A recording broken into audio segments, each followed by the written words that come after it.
সভাপতির দায়িত্ব পেয়ে বিসিবিতে উপস্থিত তামিম ইকবাল অ্যাডহক কমিটির বাকি সদস্যদের নিয়ে বসেছেন বৈঠকে। আগামী ৩ মাসের মধ্যে নির্বাচন হবে বিসিবিতে। সবশেষ নির্বাচনে অনিয়ম প্রমাণিত হওয়ায় বিসিবির পরিচালনা পর্ষদ ভেঙে দেয় ক্রীড়া পরিষদ। পরবর্তীতে তামিমের নেতৃত্বে 11 সদস্যের অ্যাডহক কমিটি গঠন করা হয়। অবিলম্বে কার্যকর হয় কমিটি। দায়িত্ব পেয়ে বিসিবিতে হাজির হলেন নতুন সভাপতি তামিম ইকবাল। বাকি সদস্যদের নিয়ে বৈঠক করেছেন। যেখানে নির্ধারণ করা হতে পারে বাংলাদেশ ক্রিকেটের পরবর্তী কর্মসূচি এবং নির্বাচনের কর্মপরিকল্পনা। বিসিবিতে তামিম ইকবালের নেতৃত্বে বৈঠকে বসেছেন নবনির্বাচিত অ্যাডহক কমিটি। এ নিয়ে আরও জানতে সরাসরি যুক্ত হচ্ছেন সহকর্মী শাহরিয়ার হোসেন। শাহরিয়ার, নিশ্চয়ই আপনি আমাকে শুনতে পাচ্ছেন এবং পরবর্তীতে যদি জানাতে পারেন, যেটা হচ্ছে যে এখনো পর্যন্ত বৈঠক চলছে, বোর্ডে উপস্থিত হয়েছেন এবং নিজেদের মধ্যে আলোচনা সেরে নিচ্ছেন।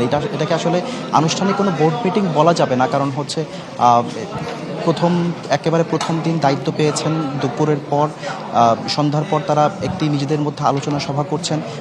পরবর্তীতে আমরা যেটা জানতে পেরেছি, হয়তো বা 8:30 বা 9টা নাগাদ তারা গণমাধ্যমের মুখোমুখি হবেন এবং তাদের ক্রিকেটকে এগিয়ে নেওয়ার যে পরিকল্পনা, সেটা কিন্তু হয়তোবা তখন আমরা জানতে পারবো। কালার এক্সপার্ট ডার্ক স্যাপ এবং মাইল্ড অন হ্যান্ডস টেকনোলজি সমৃদ্ধ অরিক্স অ্যাডভান্স ডিটারজেন্ট পাউডার, আপনার লন্ড্রি এক্সপার্ট।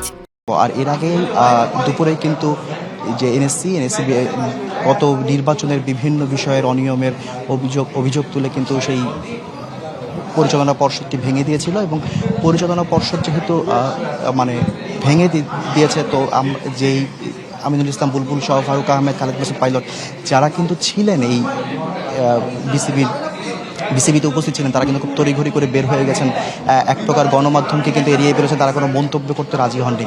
এবং একটি শঙ্কা অনেক শোনা যাচ্ছিল যে যদি বর্তমান এই যে এনএসসি যদি এই বর্তমান পরিচালনা পর্ষদ ভেঙে দেয়, তাহলে কি আইসিসি থেকে কোনো নিষেধাজ্ঞা আসবে কিনা, এবং সেটিরও কোনো সম্ভাবনা নেই, কারণ এই যে এনএসসি তারা কিন্তু আইসিসিকে অবহিত করেই কিন্তু তারা কিন্তু এই যে অ্যাডহক কমিটি গঠন করেছে এবং পরিচালনা পর্ষদ ভেঙে দিয়েছে। এবং একটা প্রশ্ন কিন্তু এনএসসি এড়িয়ে গিয়েছে, সেটা হচ্ছে যারা এখন বর্তমানে অ্যাডহক কমিটিতে আছেন তারা পরবর্তীতে নির্বাচন করতে পারবেন কিনা। সেক্ষেত্রে সাধারণত নিয়ম বলছেন বর্তমান যারা অ্যাডহক কমিটিতে আছেন তারা এই কমিটিতে থাকা অবস্থায় নির্বাচন করতে পারবেন না, তবে তারা যদি শেষ মুহূর্তে নির্বাচন কমিশনারের কাছে দায়িত্ব হস্তান্তর করে যদি পদত্যাগ করার পর তারা কিন্তু পরবর্তী নির্বাচনে অংশগ্রহণ করতে পারবেন। নাজিম।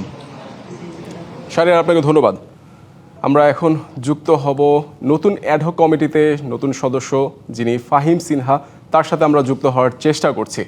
ফাহিম সিনহা, আপনাকে স্বাগত জানাচ্ছি। আপনারা যে লড়াইটা আসলে চালিয়ে গিয়েছিলেন, সেই গেল বিসিবি নির্বাচন থেকে শুরু করে এখনো পর্যন্ত যে লড়াইটা ছিল, পরবর্তীতে কিন্তু এখন আপনাদের যেই সুফল কিংবা সেই সুদিনটা আসলে দেখার অপেক্ষা ছিলেন, সেটা কিন্তু আজ সম্ভব হয়েছে।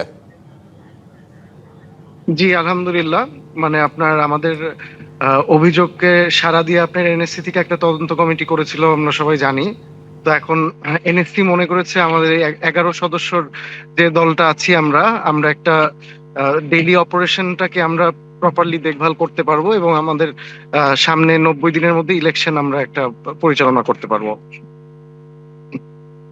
যেভাবে আপনারা যে প্রক্রিয়াতে কিংবা যে একটা অস্বচ্ছ একটা প্রক্রিয়া ছিল যে নির্বাচনটাকে ঘিরে, পরবর্তীতে ক্রিকেটটাকে এগিয়ে নেওয়ার জন্য আপনারা যে লড়াই চালিয়ে গিয়েছিলেন, সেই লড়াইটা আসলে আজকেই শেষ হলো বলতে গেলে। তারপর পরবর্তীতে এত বড় একটা চ্যালেঞ্জ আপনারা সামনে পেয়েছেন, 90 দিনের মধ্যে আপনাদের নির্বাচন করতে হবে, এটাও একটা বড় চ্যালেঞ্জ হতে পারে। এটা আমরা আজকে যেহেতু প্রথম সভা, আমরা এখন আমাদের বোর্ড সভাটা শুরু হয়নি, আমরা অপেক্ষা করছি কিছু ডকুমেন্টেশনের জন্য। তো আপনার শুরু হলে আমরা বুঝতে পারবো আসলে 90 দিন আপনার খুব অল্প টাইম সেটাও না। আমার মনে হয় 90 দিন এনাফ টাইম একটা প্রপার একটা ইলেকশন দিয়ে জিনিসটাকে শেষ করার জন্য। যে প্রক্রিয়াটায় আসলে এই নতুন একটা কমিটি গঠন করা হলো, এই প্রক্রিয়াটা কি আসলে আইসিসিকে নিশ্চয়ই অবগত করা হয়েছে, এবং তারাও আসলে এই বিষয়টাকে কতটুকু আশ্বস্ত করছে যে একটা সঠিক প্রক্রিয়ার মাধ্যমে নতুন একটা বোর্ড কমিটি গঠন করা হবে? এটা আসলে আপনার আইসিসির সাথে যেটা হয়েছে ওইটা টোটালি আপনার স্পোর্টস মিনিস্ট্রি বা এনএসসির ব্যাপার, ওইটার ব্যাপারে আমরা বলতে পারবো না। বাট যেহেতু আপনার সিদ্ধান্তে আসলো যে বোর্ডটা ভেঙে দিয়ে আপনার একটা অ্যাডহক কমিটি ওনারা দিলেন, আজকে গঠন করলেন, ওখানে আমাকে রেখেছে, অনেক ধন্যবাদ ওনাদেরকে, এবং আমাদেরকে যোগ্য মনে করেছেন। আমরা ইনশাল্লাহ আমাদের রেসপন্সিবিলিটিটা সঠিকভাবে পালন করার চেষ্টা করব। অ্যাডহক কমিটিতে যারা আছেন তারা কি পরবর্তীতে আসলে নির্বাচন প্রক্রিয়া অংশগ্রহণ করতে পারবেন কিনা? কারণ নির্বাচন অংশগ্রহণ করার পর পরবর্তীতে একটা যে অংশগ্রহণ করার বিষয় আছে, সেটা কি সম্ভব কিনা? অতীতেও আমরা দেখেছি আপনার বিসিবির অ্যাডহক কমিটিতে যারা ছিলেন পরবর্তীতে নির্বাচন করে আপনার বিসিবিতে নির্বাচিত হয়েছিলেন, ইলেকশন করে নির্বাচিত হয়েছিলেন, এবং বিসিবির কনস্টিটিউশনে এরকম কোথাও মেনশন করা নেই আমার জানা মতে যে বিসিবির অ্যাডহক কমিটিতে থাকলে যে নির্বাচন করা যাবে না, এটা কোনো জায়গায় আপনার সঠিকভাবে মেনশন করা নেই। আর Clearly দেশে ফিরে mention নিশ্চয়ই করা। আপনার জন্য একটা মানে সবার সাথে মিলেমিশে বৈঠক করার একটা চ্যালেঞ্জ থাকবে, পাশাপাশি সবার সাথে একটা মানে নতুনভাবে ক্রিকেটটাকে এগিয়ে নেওয়ার একটা যে পরীক্ষা থাকবে, সেই পরীক্ষাটাতে আপনি নিশ্চয়ই কতটুকু মানে নিজেকে কতটুকু আত্মবিশ্বাসী মনে করছেন? আমরা কনফিডেন্ট, আমি পার্সোনালি কনফিডেন্ট, এবং কয়েকজনের সাথে আমরা কথা বলেছি ইতিমধ্যে। সবাই আমরা বিশ্বাস করি যে আমরা একটা টিম ওয়ার্ক করে ভালো কিছু দিতে পারবো আর কি ক্রিকেটকে। জি ফাহিম সিনহা, আপনাকে অসংখ্য ধন্যবাদ আমাদের সাথে যুক্ত হওয়ার জন্য।